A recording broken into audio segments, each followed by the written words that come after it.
Mosaic is brought to you by these generous sponsors and underwriters. Learn how you can support Mosaic by visiting jewishpalmbeach.org.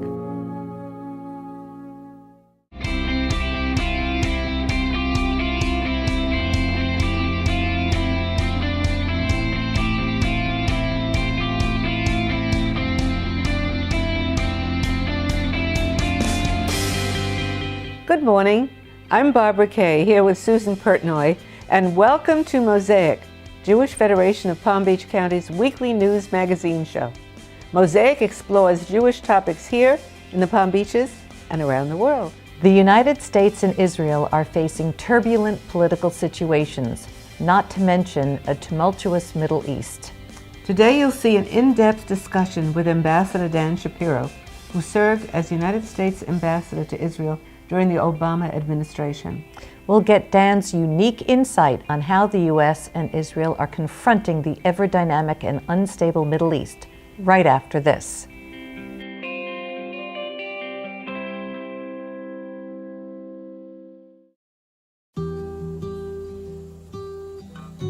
If it wasn't for the financial assistance, I couldn't come here.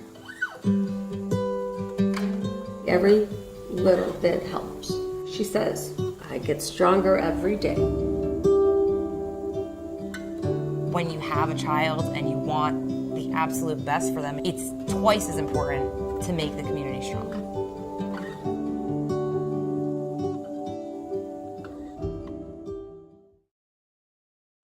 Please consider supporting Mosaic's generous sponsors at Bruce Gendelman Insurance Services. Visit gendelman.com today for your expert consultation.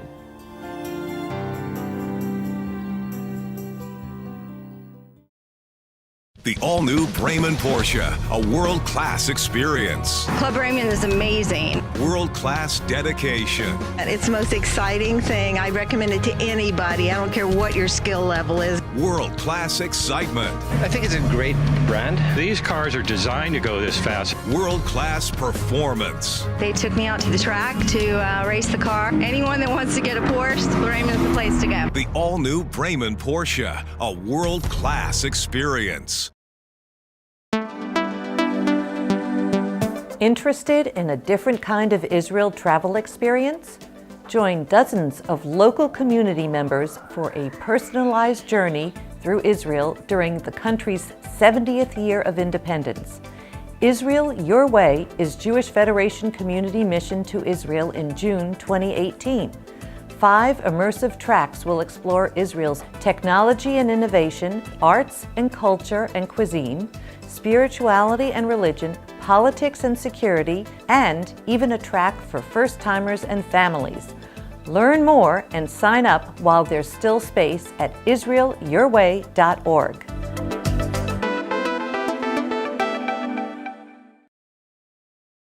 The tower at Morse Life has standards so high, we had to invent them. Call home a luxury rental community with a full continuum of unmatched high-quality care at your doorstep and a rich, fulfilling lifestyle catered for you. Enjoy every day with a full menu of activities and 5-star services. Elevate your thinking about how you deserve to live now and all the beautiful extras that are yours at the Live-In Tower at Morse Life. It just feels like home. Secure your lease today. We're here with former Ambassador Daniel Shapiro, who was the ambassador from the United States to Israel during the Obama administration from 2011 to 2017. Welcome to Mosaic. Thank you. Good to be with you, Susan. What motivated you to become an ambassador?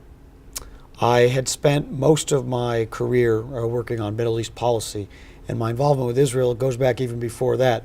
I was in Israel in 1973 during the Yom Kippur War with my family. I was 4 years old.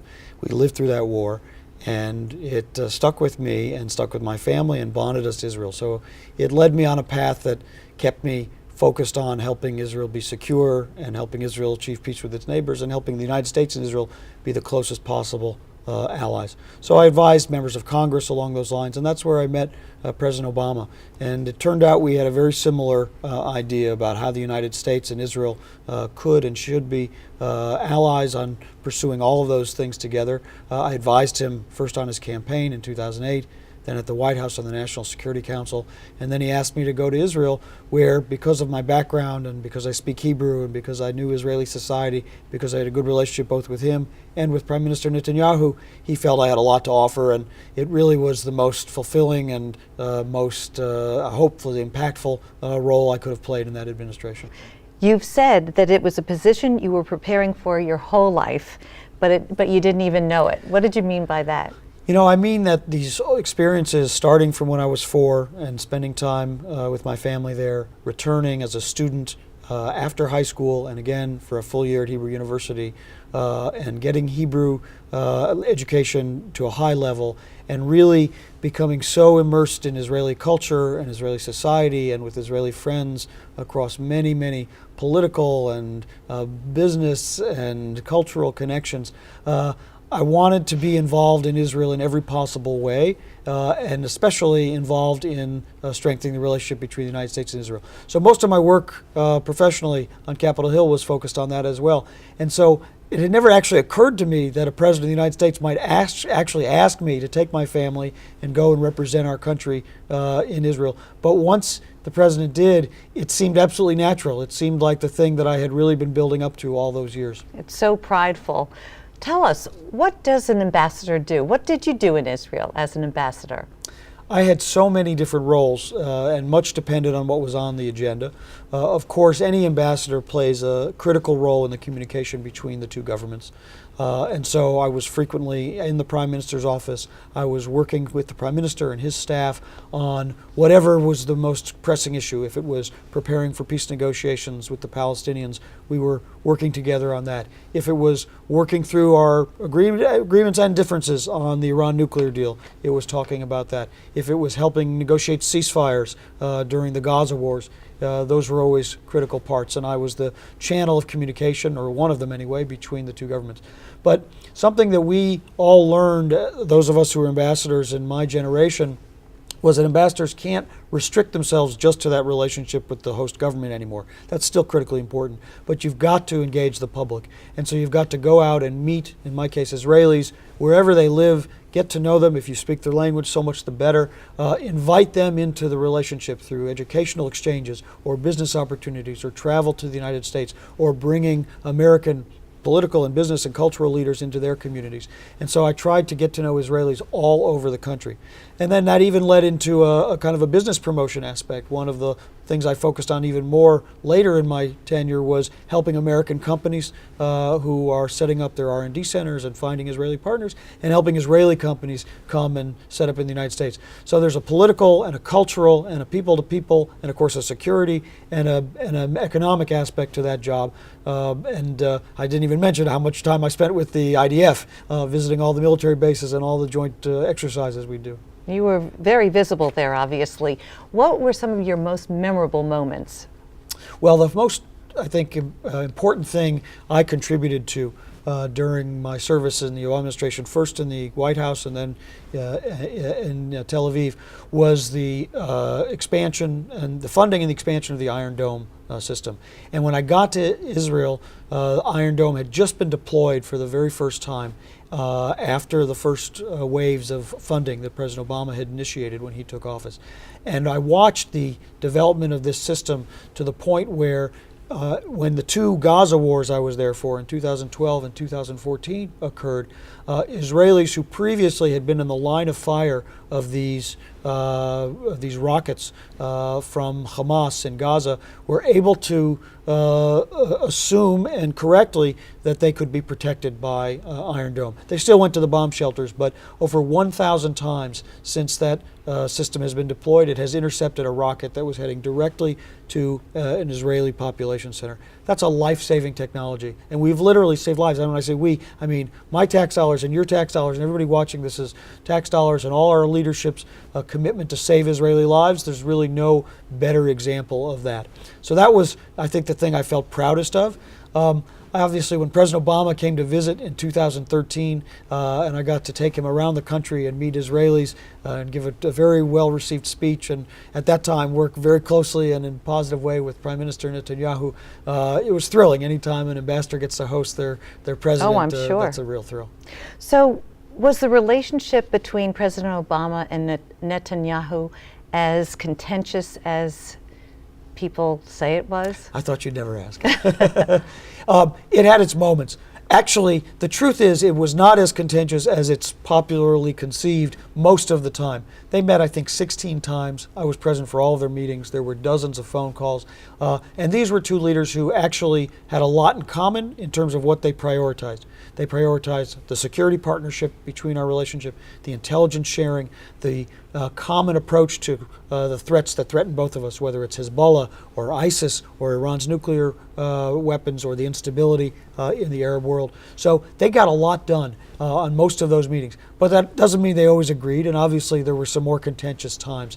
It was especially tough during the last 2 years with the Iran nuclear deal as the main disagreement that was on the agenda, and that everyone sort of remembers that period. But I have to say, even when they had those disagreements, and they were much too public for my taste as the ambassador, ambassadors always want to keep disagreements in the room. I'm sure.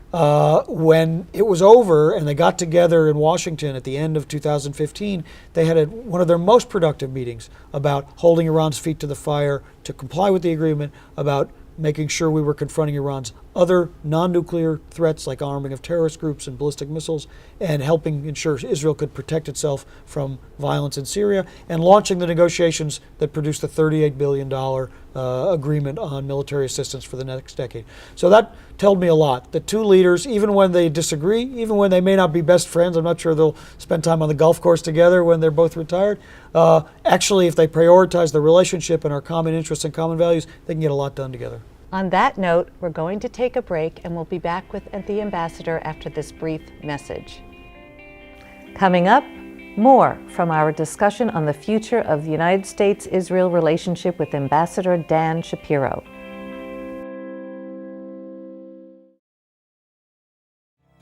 Please consider supporting Mosaic sponsors at Lesser Landy & Smith. Visit lesserlawfirm.com to learn more.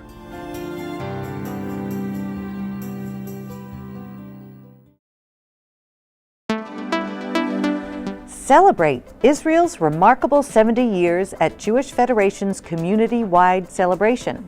Enjoy a live performance by Israel's award-winning Israel Story podcast, featuring powerful storytelling, music, and multimedia magic. It's happening Thursday, April 26th at the Harriet Himmel Theater in West Palm Beach. Learn more and register now at jewishpalmbeach.org/Israel70.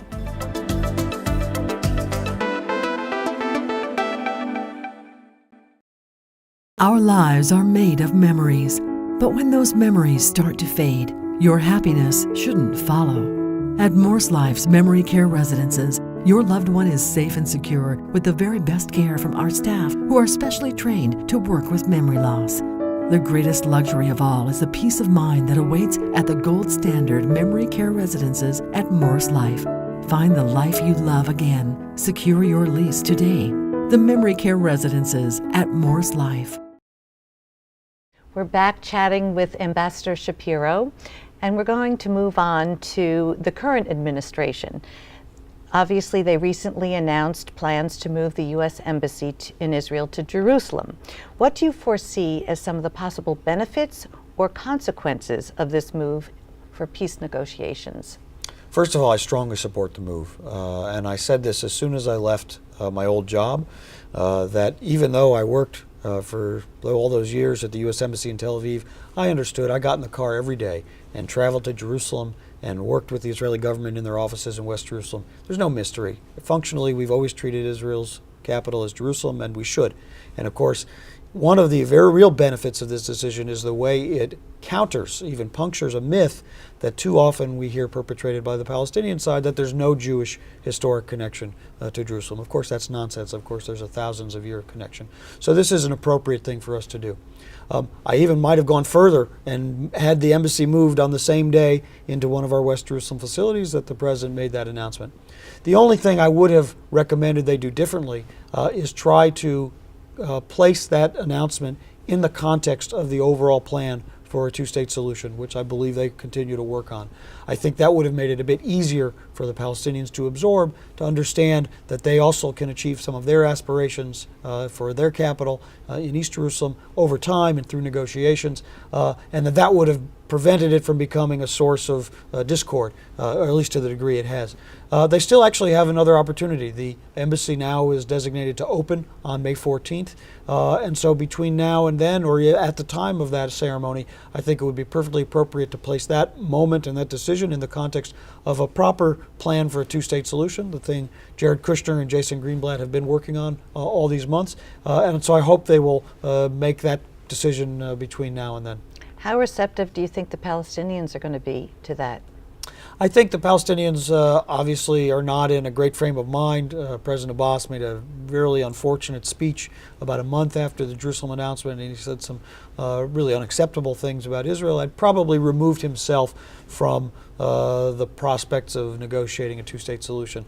So we might need to be looking till the next Palestinian leadership. Well, he's 82, I think. He's getting on in years. He's not in great health. There's already a succession struggle underneath him, and that's part of also what limits his flexibility. So I don't have any expectation that they are going to run to embrace a plan or run to the negotiating table, but that doesn't need to be the goal. The goal right now for the administration should not be to try to get two sides that really don't trust each other and both have a lot of internal domestic political problems to negotiate a two-state solution. They can't do that right now. The goal of the administration at the moment should be, let's preserve the two-state solution. Let's keep it viable and alive for the future. Right now there's a lot of drift away from two states and toward what one could call a binational state, which is really one state with the similar numbers of Jewish and Arab residents underneath it. That's not what the Prime Minister of Israel wants. That's not how Israel stays the Jewish and democratic state it was created to be. That's not how U.S. interests will be served. So preserving the two-state solution as achievable and viable and clearly defined, but for a negotiation that takes place later when there's different leaders in place, that I think should be the administration's goal right now. Recently in Syria, we saw the first direct conflict between Israel and Iran. Israel downed an Iranian drone, and Iran shot down an Israeli jet. Does this historic event signal the beginning of an impending conflict? It may.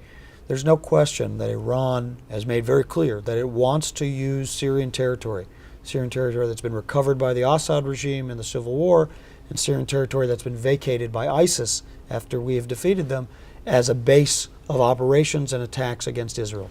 They've moved in militia, Shia militia that they control. They've moved in weapons. They've moved in drones. And this was a crossing of a red line. The first time Iran had attacked Israel directly and not through a proxy like Hezbollah. And this was an Iranian drone operated by Iranians inside Syria, and it crossed into Israeli airspace. Israel, of course, was completely correct to shoot it down and to retaliate. And in the course of that exchange, the Israeli F-16 was shot down.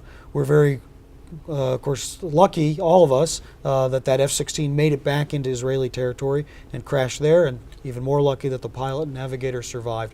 Had that plane gone down in Syria, we might already be talking about a much larger conflict.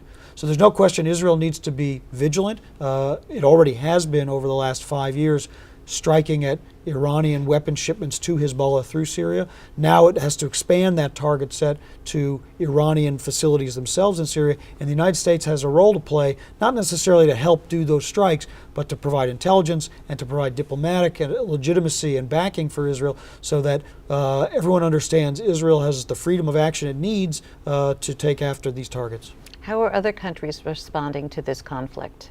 Well, of course, Russia is the key player here. They're the backer of the Assad regime. They have, in that sense, been an ally to Iran and to Hezbollah. And this is where the United States also has some very important diplomacy to play in order to help Israel. You know, Secretary of State Tillerson, of course, today is the day that Secretary of State Tillerson is leaving his job. But he was traveling in the Middle East immediately after this incident of the Iranian drone incursion, and he didn't add a stop to Israel. I thought that was a mistake. I hope Secretary-designate Pompeo, when he takes office, will take that opportunity for an early visit to Israel, where he can demonstrate by standing shoulder to shoulder with the Prime Minister the United States' solidarity with Israel in its right to defend itself, and then go on from there, first to Lebanon, where there are important messages of deterrence that Israel is sending that the United States can reinforce, and then on to Moscow, where we really have to call upon Russia to set some constraints and limits on what Iran can do in Syrian territory. We have to take another break. We'll be back with more of Daniel Shapiro after this brief message. Coming up, more from our discussion on the future of the U.S. Israel relationship with Ambassador Dan Shapiro.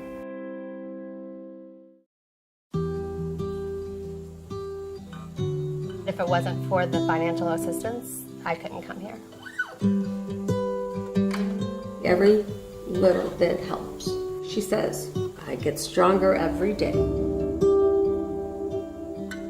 When you have a child and you want the absolute best for them, it's twice as important to make the community strong.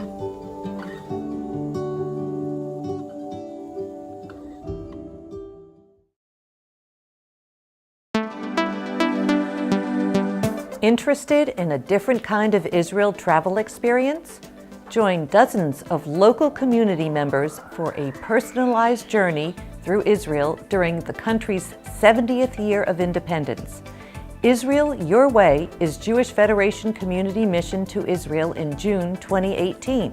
5 immersive tracks will explore Israel's technology and innovation, arts and culture and cuisine, spirituality and religion, politics and security, and even a track for first-timers and families. Learn more and sign up while there's still space at israelyourway.org.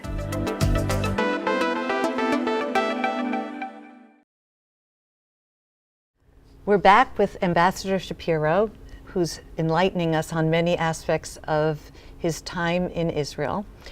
We're going to shift gears now. This year, Israel is celebrating its 70th anniversary. Is the country's security and relationship with her neighbors more or less stable than in 1948? It's in many ways the best security situation Israel has faced, at least in many decades. Today, Israel does not face any existential threat on its borders the way for many decades it did. Arab armies that tried to invade in 1967 and 1973. Today, there's no army on any neighboring country that can pose that kind of threat to Israel. Israel faces a situation where some of its former enemies are its treaty partners, like Egypt and Jordan.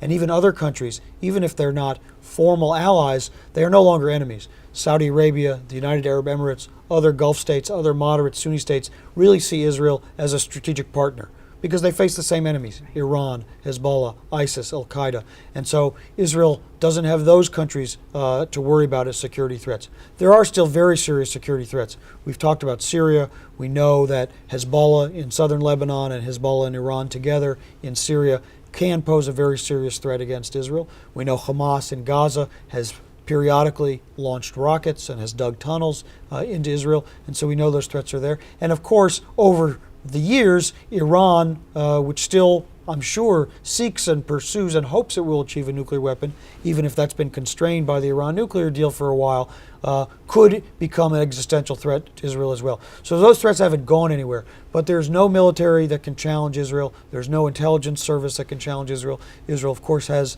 the all-important alliance with the United States, and so Israel has a lot to be proud of and feel confident about in terms of its security posture in the region. Well, that's good. You answered my next question about how the United States and Israel are working together to make sure that security is in place. So many ways we're working together. Some of them don't ever make it into the headlines. But for example, late in the Obama administration, we signed a $38 billion agreement for the next decade of U.S. military assistance to Israel. And that includes $500 million a year for missile defense programs. So we talked about Iron Dome. There are 2 other missile defense programs, David Sling and Arrow 3. These defend Israel against longer range threats from Syria and Iran. And we have helped build out these systems so that Israel can defend itself.